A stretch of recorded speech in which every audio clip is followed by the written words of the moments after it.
Strangulation over socks on the floor. A quiet night on the beach. A phone call that should never have been made. 3 killers, 3 stories, 1 shocking truth. What could drive someone to kill and then unravel their own plan so effortlessly? Tonight you'll witness how arrogance and recklessness collide with murder. This first case begins with the smallest of sparks, but the flames of his actions would burn far beyond his control. What unfolds is a story of impulsive destruction, where the line between thoughtless and fatal disappears. This is the case of Patrick Schroeder. In the arena of crime, some murders are cold, calculated, and chillingly precise. But instead, this case was a chilling reminder of how breathtakingly stupid, petty, and reckless a killer can be.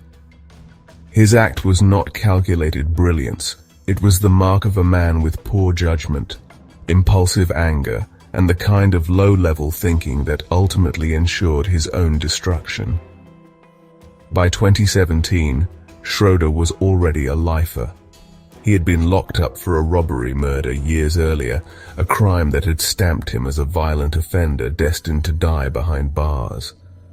But in April of that year, inside the Tecumseh State Prison in Nebraska, his story took a turn, one that was as senseless as it was horrifying. His new cellmate was Terry Berry, just 22 years old. Berry was young, full of nervous energy, and not hardened by decades of prison life. The 2 men were forced into the tight, suffocating quarters of a shared cell. Every little sound, every small movement, every habit became magnified. And in a place like that, where stress brews like poison in the air, even the most menial irritations can become explosive. Accounts from inside suggest it wasn't some brutal rivalry or deadly gang beef that drove Schroeder over the edge. No, it was something far pettier, the kind of everyday nonsense that most people would roll their eyes at. Maybe it was Berry's deodorant, too strong and cloying in the confined space. Maybe it was the way he folded his laundry, or the fact that he left socks balled up in the corner. Maybe it was the scraping sound of him brushing his teeth too long at night, or the way his voice carried when he laughed. We'll never know the exact trigger, but what we do know is that Schroeder, with his low tolerance, low foresight, and even lower reasoning ability, decided that these irritations were enough to justify murder. On the night of the 14th of April 2017, in the shadowed silence of that cell, Schroeder acted. He didn't use a weapon. He didn't plan a clever scheme. He used his bare hands.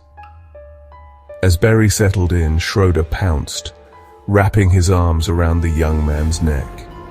Imagine the brutal intimacy of it, one man's fingers digging into another's throat, the struggle exploding in that confined box of steel and concrete. Berry fought back, clawing, gasping, choking out desperate pleas. But Schroeder, fueled by nothing more than frustration and a twisted desire to end what he saw as a nuisance, squeezed tighter. It wasn't quick. Strangulation is a slow, agonizing way to die. 30 seconds in, the body jerks violently. A minute in, the victim's face turns dark, veins bulging as oxygen is cut off. At 2 minutes, the body begins to lose strength, collapsing into convulsions. Schroeder, with his brute strength, held on through it all, watching the life drain out of Terry Berry over something so pitifully small it defies comprehension. And then, silence. The only sound left in that cell was Schroeder's own ragged breathing, his hands shaking with the aftershocks of violence. He had done it. He had killed his cellmate. But here is where the true stupidity of the act shines through. Because Schroeder didn't even try to hide it. He didn't concoct a story about self-defense. He didn't make excuses. Instead, he confessed openly and proudly, as though the act itself was some kind of twisted victory. To investigators, he said words that sealed his fate.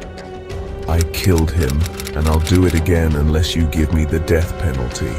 This was no clever manipulator gaming the system.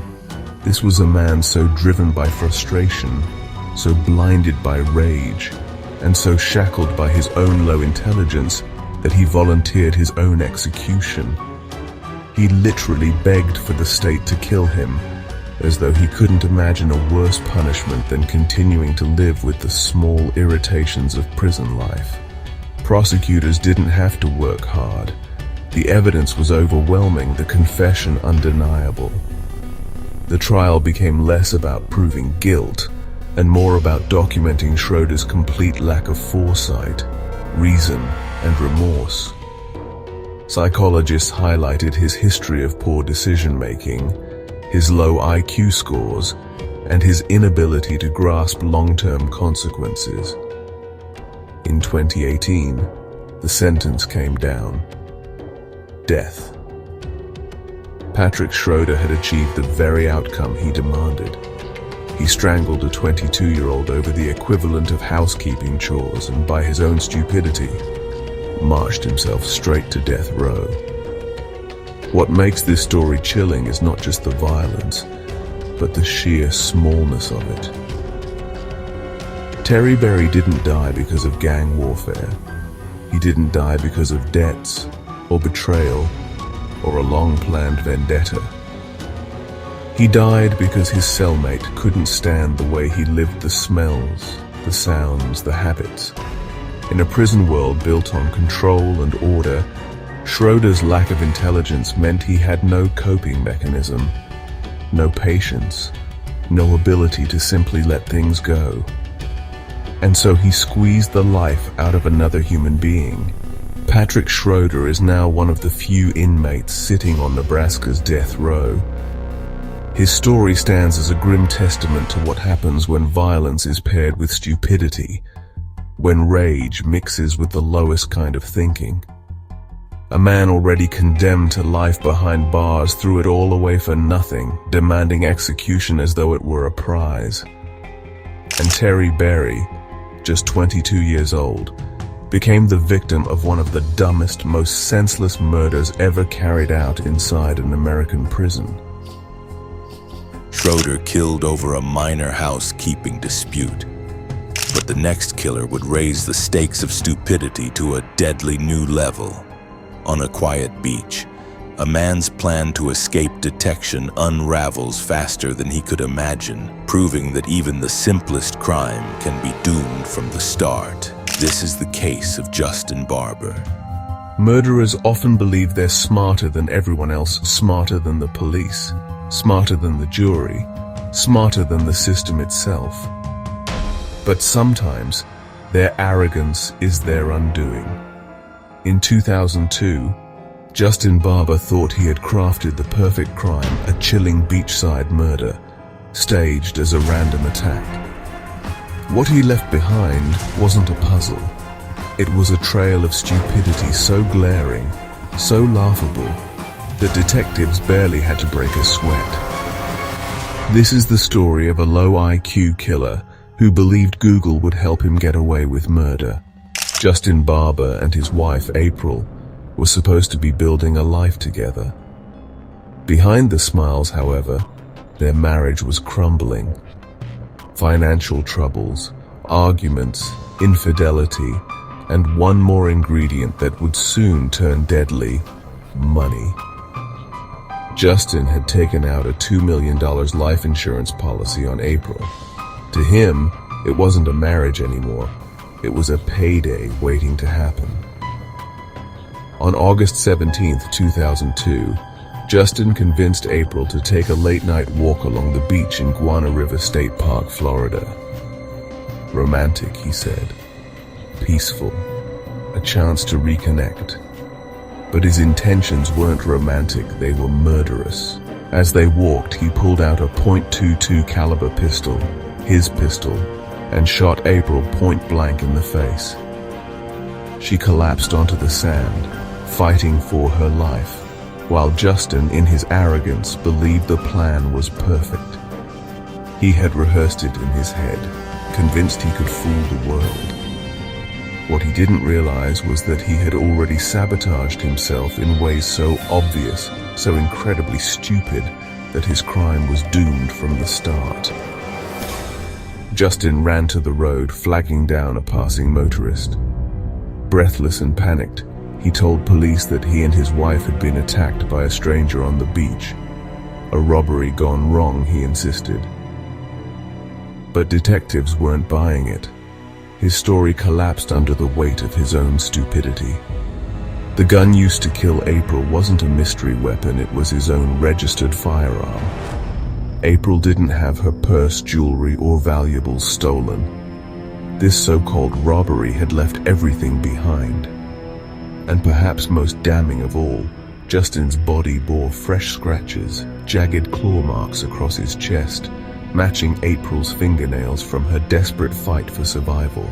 But the final nail in Justin Barber's coffin wasn't the gun, or the scratches, or even the scene of the crime.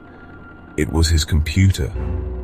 Detectives seized his hard drive and discovered a digital confession written in real time.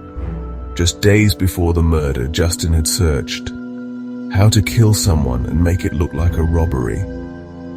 It was the kind of evidence so damning, so absurdly self-incriminating, that it's almost impossible to fathom he believed Google wouldn't keep a record. In that single search, he revealed not only his intent, but also his utter incompetence. When Justin Barber went to trial, his defense clung desperately to the original lie. A faceless stranger had attacked them. But how do you argue against your own gun, your own scratches, and your own computer search history? The prosecutors laid it all out in brutal clarity. They didn't need theatrics. The evidence spoke louder than any argument. The jury didn't take long. He was found guilty of first-degree murder. Justin Barber was sentenced to life in prison. His carefully staged murder had collapsed into the most obvious, embarrassing failure. A man who thought he could outsmart the police had instead handed them everything they needed on a silver platter: his gun, his scratches, and his Google search. Justin Barber didn't just murder his wife, he murdered his own freedom with a series of low IQ mistakes that will be studied for decades. Some killers are meticulous, leaving investigators chasing shadows. Others are brutal geniuses, weaving lies so carefully that they go undetected for years. But then there are killers like Justin Barber, arrogant, reckless, and catastrophically stupid. His crime wasn't just tragic, it was insulting to the very concept of intelligence. At the end of the day, Justin Barber wasn't outsmarted by detectives or cornered by brilliant investigators. He was outsmarted by himself. And so, his name is remembered not as a criminal mastermind, not as a clever villain, but as one of the lowest IQ killers in modern American history. Barber's miscalculations cost a life and revealed the mind behind the crime. But some killers leave nothing to chance, except their own arrogance. Our final story shows a man so recklessly foolish that he called the police on himself, turning his own crime into a live confession. This is the case of Jarvis Madison. Some killers vanish into the shadows, leaving only questions in their wake. Others spend years eluding capture, weaving lies and deception. But then there are killers so staggeringly foolish, so catastrophically stupid, that they destroy themselves before the police even begin their investigation. Jarvis Madison was one of those killers. He murdered his wife and, in an act of low IQ recklessness, called the police while doing it. Jarvis Madison's marriage was toxic. His relationship with his wife, Tynesha, had been crumbling for years. Arguments turned to threats. Threats turned to violence. By 2017, the warning signs were everywhere. Madison had openly threatened Tanisha's family members, building a reputation as a man who was dangerous, but also reckless. Yet no one, not even his closest friends, could have predicted just how catastrophically stupid his final act would be. On the night of the murder, Madison's rage reached its peak. Words were shouted, tempers flared, and in a sudden burst of violence, he lashed out at his wife in the most permanent way possible. Unlike most killers, he wasn't thinking about escape or covering his tracks. Instead, he picked up his phone and dialed 911. What followed was one of the most damning pieces of evidence ever captured in a murder case. 911, please fire ambulance. Yes, hello? Hi, 911. Do you need the police or the ambulance? Yes, ma'am. I need the police. To what address? And what's going on there? A murder has been committed. Oh, a murder has been committed? By who? By me, ma'am. By you? Yes, ma'am. Who did you murder? I murdered my wife. Jarvis Madison, in the middle of committing his crime, called emergency services. Whether it was arrogance, rage, or sheer stupidity, he essentially invited the authorities to witness the murder in real time. The call recorded his voice, his words, his actions, and even the sounds of the attack. By the time detectives listened to the tape, there was no mystery left. No he said, she said. No courtroom battle of conflicting testimonies. The killer himself had narrated his crime in his own voice. Usually, a murder investigation is painstaking, collecting evidence, interviewing witnesses, piecing together timelines. But in Madison's case, investigators barely had to try. They had the call, they had his voice, they had the sounds of the crime as it unfolded. It was the equivalent of Madison walking into the police station and saying, "I did it. Here's the proof. Please record me." This wasn't detective work. It was babysitting a criminal who couldn't keep his own mouth shut. When Madison went to trial, prosecutors didn't need to build a complicated case. They simply pressed play. The jury listened. They heard Madison's voice. They heard the murder happen second by second. There was no alibi to craft. No false suspect to blame. Madison had done the prosecution's job for them, serving up his guilt on a silver platter. It wasn't a trial to prove who did it. It was a trial to decide just how severe his punishment would be. Jarvis Madison was found guilty of murdering his wife. He was sentenced to decades behind bars, where he will live out his life haunted not just by his crime, but by the stupidity of how he was caught. Most killers fear evidence. Madison created his own. Most killers hide their crimes. Madison broadcasted his. Criminologists often study the psychology of murderers, their cunning, their ability to manipulate, their meticulous cover-ups. But Jarvis Madison belongs in a different textbook. Not as a case study in criminal brilliance, but in criminal stupidity. Because in all the annals of low IQ killers, few can match the sheer idiocy of calling 911 while murdering your spouse. It wasn't just careless, it was self-destruction, pure and simple. Tanisha lost her life at the hands of a man who claimed to love her. That tragedy will always overshadow the absurdity. But when we look at Jarvis Madison, we see not just a killer, but a fool. A man who destroyed himself with his own voice, his own arrogance, and his own stupidity. Because in the end, the only thing more shocking than the crime was how low IQ the killer truly was. Across 3 decades, 3 men committed murder, each driven by anger, greed, or rage, but all undone by their own recklessness and lack of foresight. Patrick Schroeder, Justin Barber, and Jarvis Madison reveal a striking pattern. Impulsivity and arrogance can be as lethal as any weapon, turning simple crimes into self-sabotaging catastrophes. Their acts were not the work of cunning masterminds, but of flawed humans whose choices collided with circumstance, opportunity, and their own fatal errors. In examining their stories, we confront unsettling questions about human nature, the fine line between intelligence and stupidity, and how easily a life can spiral into tragedy. And as the story ends, one unsettling thought remains. Are these individuals truly stupid or merely a victim of themselves? How much of a killer's failure is due to ignorance, impatience, or an inability to understand cause and effect? And how much is deliberate recklessness? How does environment, stress, and social pressures interact with cognitive deficits to create catastrophically poor choices?